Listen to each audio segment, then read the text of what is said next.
about a topic, when we are talking about a topic triade, it's one major incidence in many countries, all over the world probably, but especially in Scandinavia. We are having up to 40 to 50% of population which in one period of their lifetime will experience diseases like asthma, eczema, or allergies.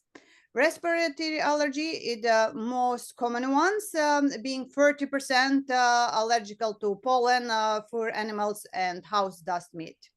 Food allergy is having an incidence from 5 to 10% in children and 3 to 5% in adult.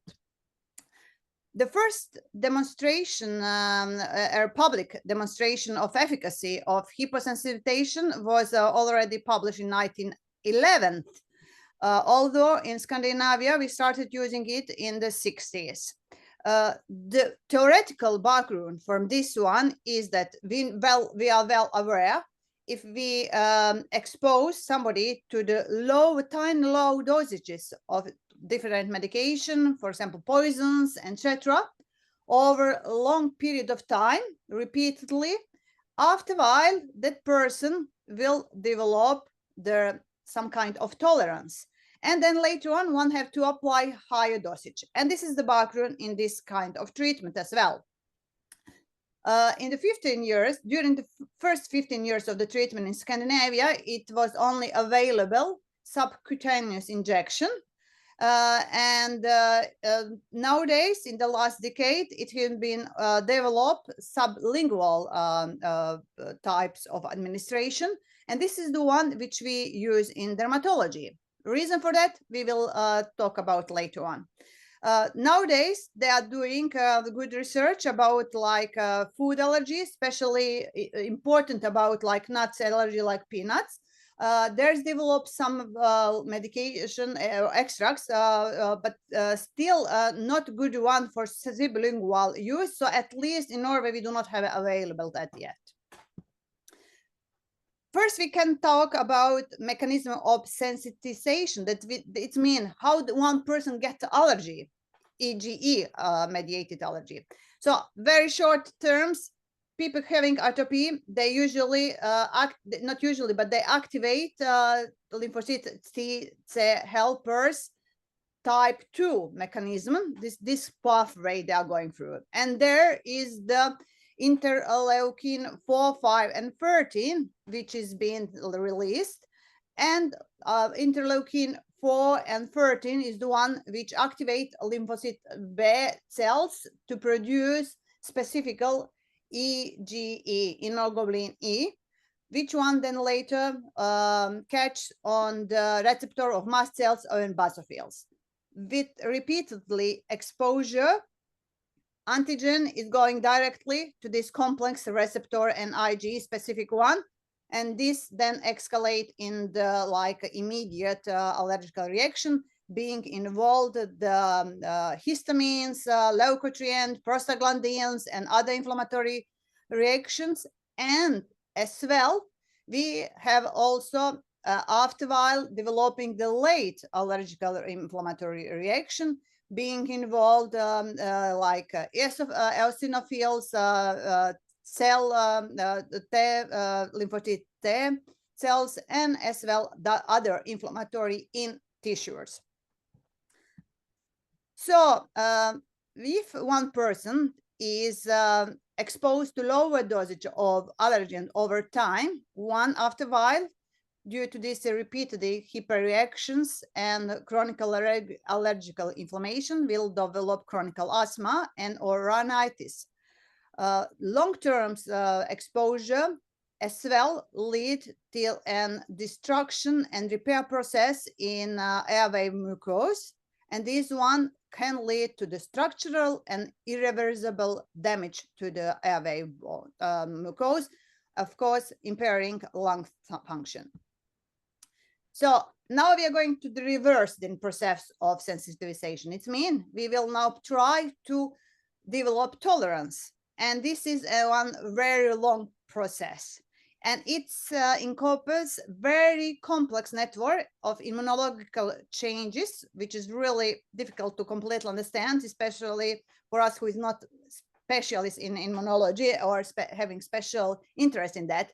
But nevertheless, the base of all this process is based that one induct allergen-specific T and B cells with regular function, and those one actually have a major role in in inhibition of pathway then which is cell lymphocyte T helper 2 and immunoglobulin and cytokines which are involved in the type 2 reaction.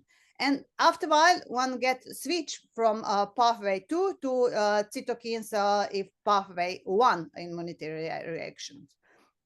As well, there is a major increase in auto-inflammatory cytokines, which is interleukin 10, which as well help then induction from type 2 to type 1 reaction. It's induced as well decrease of production of immunoglobulin E, but at the same time it switched to the production of immunoglobulin G, especially the type 4, but as well other types and as well type A. So this is like schematical explanation of that what I told, but not to use too much time on it. So tolerance. In the end, all these major changes in inflammation will lead to suppress of allergic inflammatory response, will reduce patient sensitivity to allergens and reduce severity of the disease, improvement of the symptoms, and as well, after a while, patient will use less medication. We per today use two types of AIT. We use sublingual and subcutaneous. For us in dermatology, it's usually only sublingual, the one which we use. Indication, allergic rhinitis, asthma, or anaphylaxis. Why then dermatologists use for something which is more in pneumology or in otolaryngology? It's just because we are having this atopical triad, and we are having many patients who come to our consultation because of moderate severe eczema. We are treating them, we are testing them, and when we get patients who is having a lot of problems as well with rhinitis or conjunctivitis, of course, then we have to try to help them. And then we have to know how to do that. So first of all, one person have to be very motivated, as this is 3 years treatment, you know. I won't have to take medication for 3 years, and it's not so very easy. And the age limits is 5 years for the grass allergy. It means it have to be older than 5 years patients, 12 years for the house dust mite allergy, and 18 for pollen. Another inclusion criteria, it is that symptoms have been to be persistent for at least 2 years, or of course seasons, because if we are talking about seasonal allergy, and that patient needed treatment which was not enough effective. It means antihistamine or even a cortisone injection for somebody was not effective enough. That's why one have to go further on in the treatment options. And as well, it is not only need to have symptoms, one have to have proof allergy with prick test or blood test like RAST or immunocap. Today, about the allergy to insect venom, it's mealworms and bees.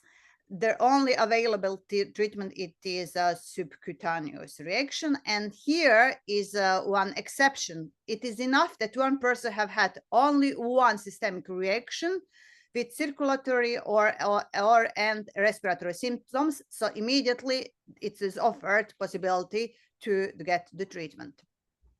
Safety. Allergen immunotherapy is very safe. According to the American studies, it's about 2.6 until 1.9% of patients who get systemic reactions, while in European studies, this number is about 2.1%, but of all this number, 88% of those getting systemic reaction, they are the one getting subcutaneous. It means Sublingual is very, very shallow. So over 80% of systemic reaction happens within 30 minutes. That's why we have observation time 30 minutes. And as well, major risk factor is asthma.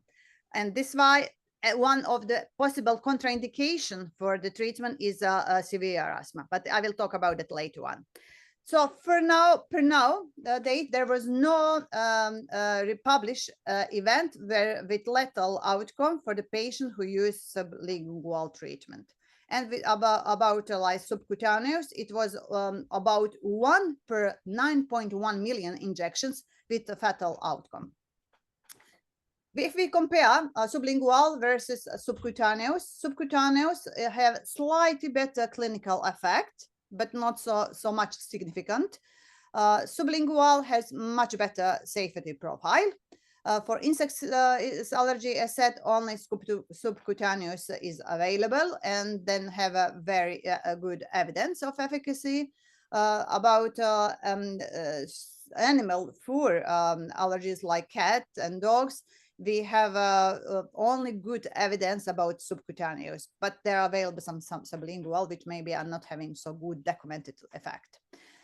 But equivalent efficacy is observed for subcutaneous or sublingual preparation for grass, pollen, and meat allergies.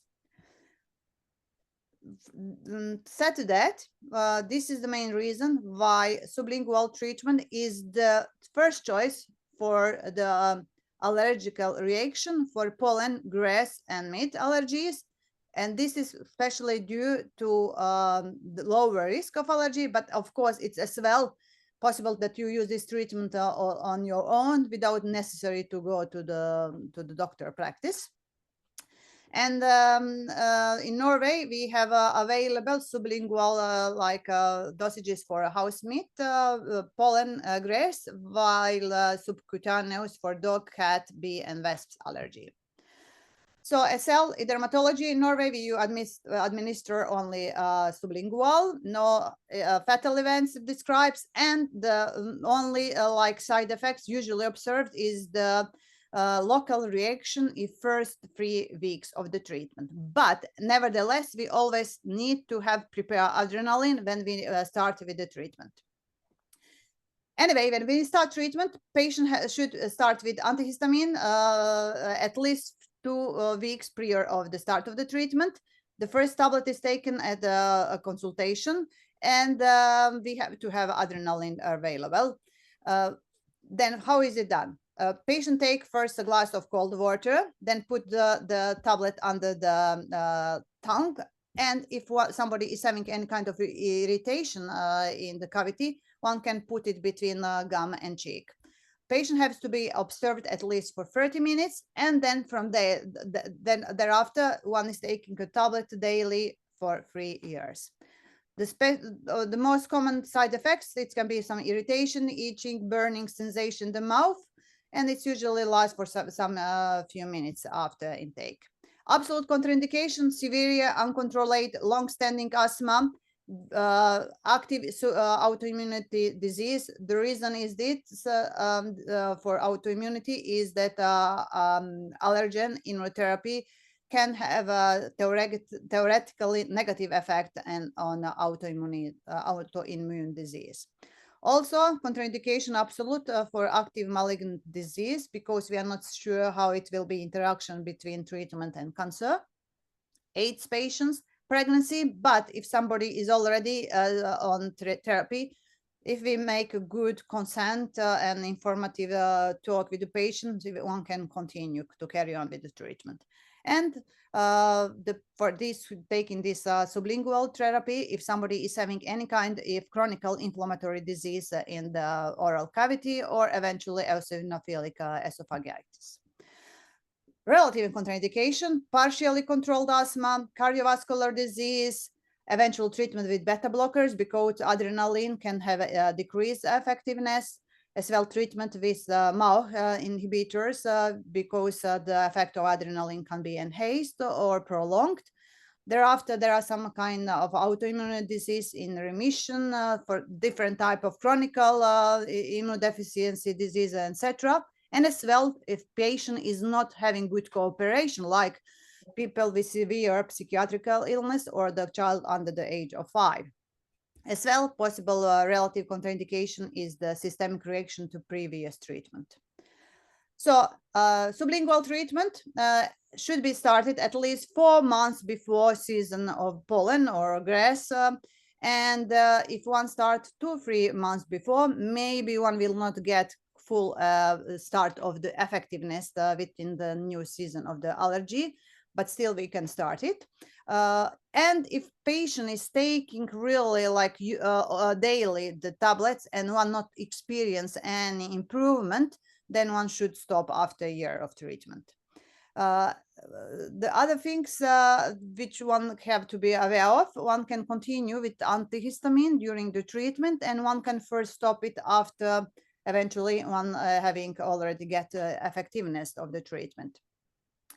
And as well, we can prolong treatment in the case that patient is observing that one is improving, but gradually, not having still get effectiveness, full effectiveness.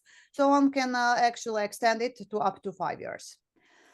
So as well, antihistamine should continue, and if somebody is feeling uncomfortable in the mouth, one can eventually just spit it after 30 seconds, rinse the mouth, spit again, and then after a while actually increase the exposure time. The side effects as well, usually local reactions, whether to oral cavity, eventually the ears, rhinitis, as well like conjunctival symptoms, and eventually pain of the abdominal pain. Effectiveness, it is very difficult to measure because there's no objective tools about that. But for those doing that, for the one during the for the patient having asthma impairment, of course, one can do like lung function measurements, reactivity test, etc. But as for us, for dermatologists, we are just like evaluating subjective things like how patient is feeling about it, how is it affecting their life, how many absence from the work, school, number of doctors, consultation, etc. And as well, we can eventually measure the use of medication. If it's decreasing, then we can say that somebody is having effect. So effect of the treatment for allergic rhinoconjunctivitis can last from 5 to 10 years. And it is as well documented that the children starting this treatment for rhinoconjunctivitis for pollen allergy can actually prevent developing asthma. But we have not documented fully documented effectiveness if this preventive measure applies for the mite, cats, and dogs allergic rhinitis, and as well for the adults who is actually having mite-induced allergic asthma. Bee and wasp allergy in children, they have really good effectiveness. It's going up to 20 years, while for the adults, it's up to 10 years. Okay, and that was about treatment, what I was thinking about to talk about today. Thank you so much, Leila. Thanks a lot. Yes. It's a really new topic for us.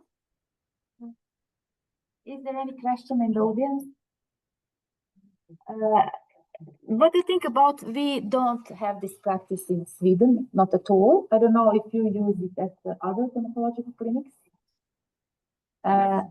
Yes. Yes, you are doing here in Sarajevo. Mm-hmm.